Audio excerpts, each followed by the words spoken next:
शिवा गुरु दिहलन एगो जरिया हो, जरिया पीस के पियवनी। शिवा गुरु दिहलन एगो जरिया हो, जरिया पीस के पियवनी। बेटा के पियवनी, पतोहा के पियवनी, पोता के पियवनी, अपना पोती के पियवनी। ना आइले डाका डरबाए दावा हो, जरिया पीस के पियवनी। शिवा गुरु दिहलन एगो जरिया हो, जरिया पीस के पियवनी।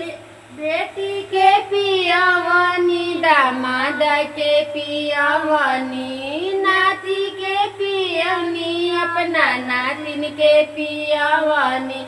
ना आइले डाका डरबाए दावा हो, जरिया पीस के पियवनी। ना आइले डाका डरबाए दावा हो, जरिया पीस के पियवनी। शिवा गुरु दिहलन एगो जरिया हो, जरिया पीस के पियवनी। शिवा गुरु दिहलन एगो जरिया हो, जरिया पीस के पियवनी।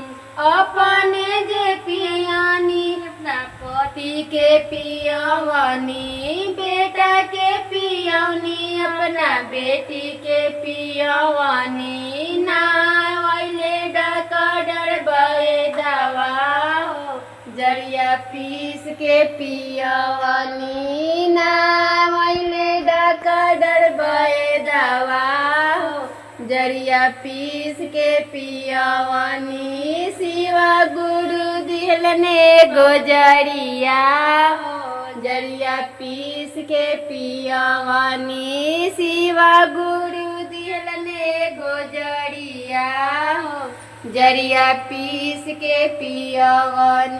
पहिला में दया मांगी, दूसरा में चर्चा, सुकावा सोमार कैनी गुरु के चर्चा। पहिला में दया मांगी, दूसरा में चर्चा, सुकावा सोमार कैनी गुरु जी के चर्चा। तीसरा में नाम नामवा हो, जरिया पीस के पियवनी। शिवा गुरु दिहलन एगो जरिया हो, जरिया पीस के पियवनी। शिवा गुरु दिहलन एगो जरिया हो, जरिया पीस के पियवनी।